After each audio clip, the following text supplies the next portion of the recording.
Adventures.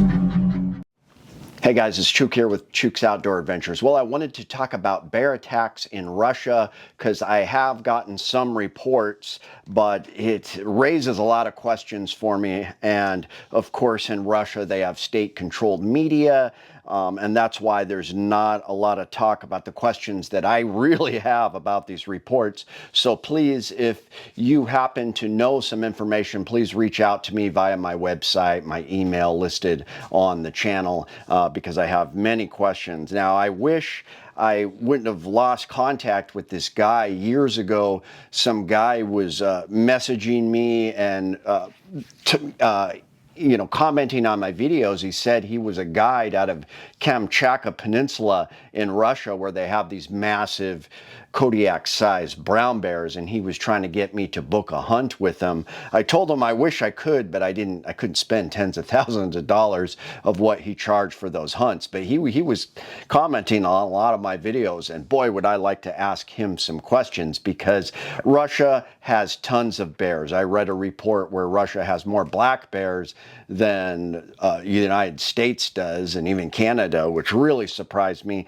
And there are a ton of brown bears, and in places like Kamchatka, the brown bears are almost as big as Kodiak brown bears. I mean, they've got massive brown bears, probably some world record brown bears there. So really interesting, but you don't hear a lot of the stories that we have here, just because, like I said, state-controlled media, and I'm not hearing about bears getting shot. Like just the past year, it's been insane. We had at least 3 cases up here, guys using their 10 millimeters against brown bears and grizzly bears, and then we had a ton of cases in Wyoming, Montana, and even Idaho of guys using their 10 millimeters and putting down charging brown bears.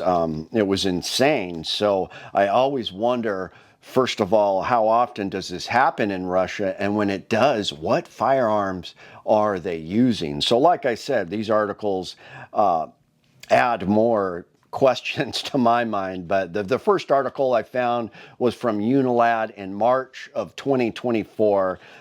It's entitled "Terrifying Last Moments of Men Before Bear Attacked Them." Captured on camera, 3 construction workers tragically lost their lives after being attacked by the bear. And in the article, there's a few YouTube short clips. I don't know if these are still up. The terrifying last moments of the 3 men before the vicious bear attack was caught on camera. Back in 2014, a rash of bear attacks in Russia left the country mourning after 3 people were left dead and many more injured as record high temperatures, freak snow, hailstorms, and flooding hit the country's far east and Siberia. While human activity could be blamed for some of the attacks, experts cited by the news agency Interfax explained how the incidents could have been because the bears were hungry. Do you think? That half the time, that's what it is. A bear is hungry. They're an apex predator. And, a lot of these articles say, I don't understand why this bear came close to the town or the community. Sometimes it's an old bear. Sometimes it's a young, curious bear. Sometimes it's a pissed off bear. Sometimes it's the bear's personality. Sometimes the bear is starving. So they said that nets and obstacles prevented salmon from swimming up rivers to spawn, subsequently leaving mammals without regular food supply. Yeah, that'll do it. The extreme weather seen nearly 10 years ago may have also disrupted bears' biorhythms and food supply, said Vladimir Krever, then director of the biodiversity program at WWF Russia. I don't know if that's the World Wrestling Federation of Russia, but odd name.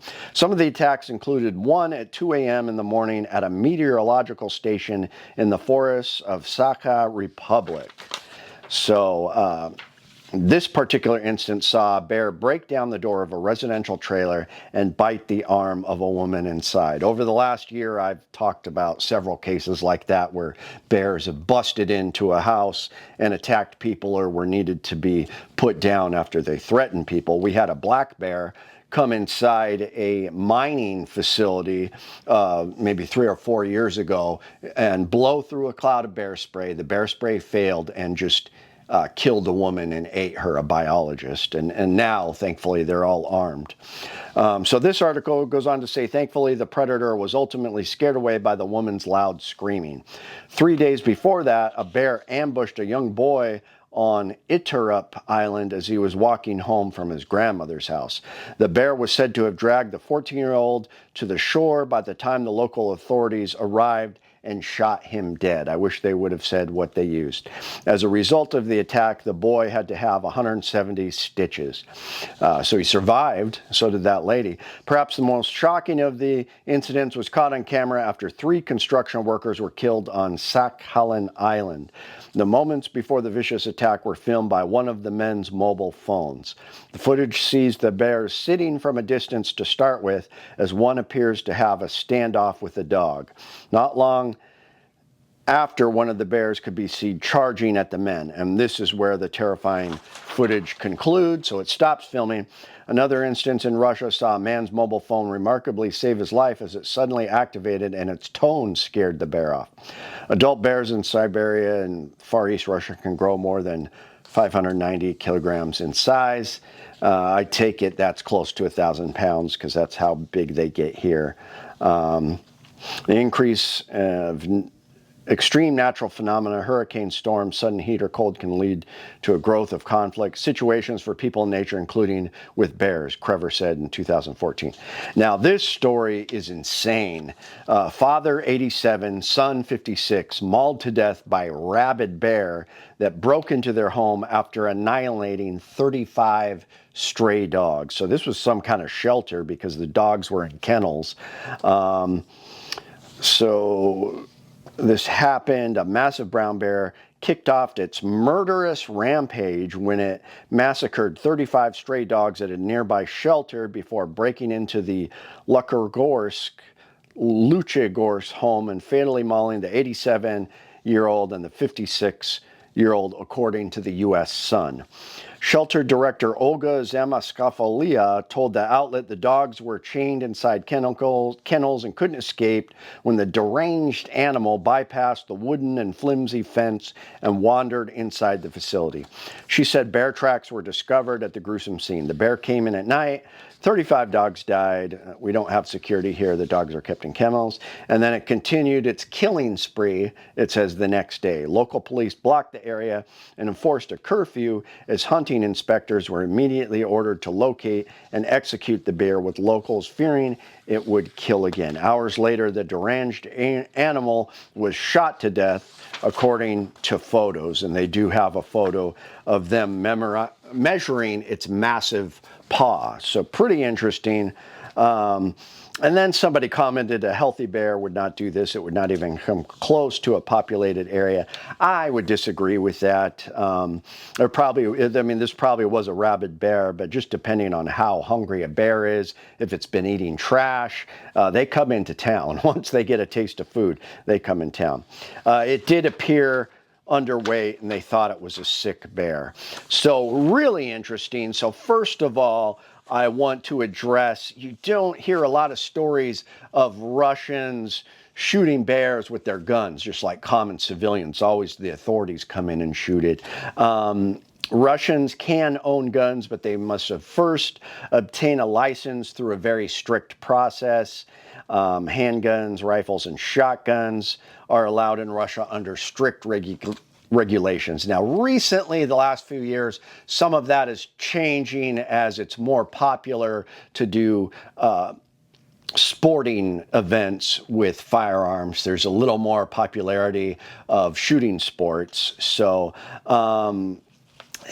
Russians' history of gun ownership has been a roller coaster. From an unarmed populace, they had an armed populace in the days of the monarchy, and then it went to near complete disarmament during the Soviet Union.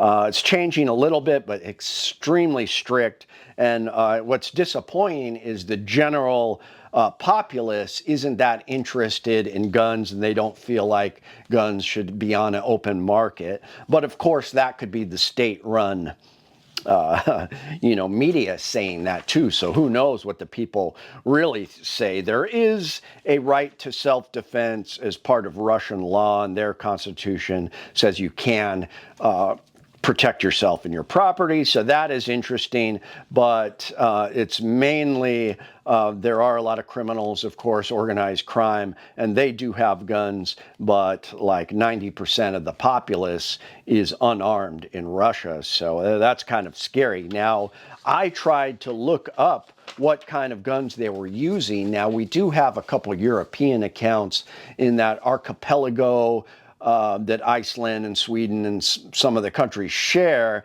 There were some polar bear attacks, and we do have one unit of security that carried 10 millimeters. I'd like to know more about that. That's pretty interesting. And I have heard about Europeans using 10 millimeters and 44 magnums to dispatch large bears. But in Russia, I couldn't find one article telling me what caliber they were using. Now, if you look at calibers popular in Russia, you've got the Nagant revolver, you've got the Makarov 9mm, the Tokarov, and of course, so pistols, not a lot of big bore caliber pistols that I've heard about, but of course the AK-47 comes from that area of the world, and it is actually one of the best bear defense rifles you could have because it is so reliable.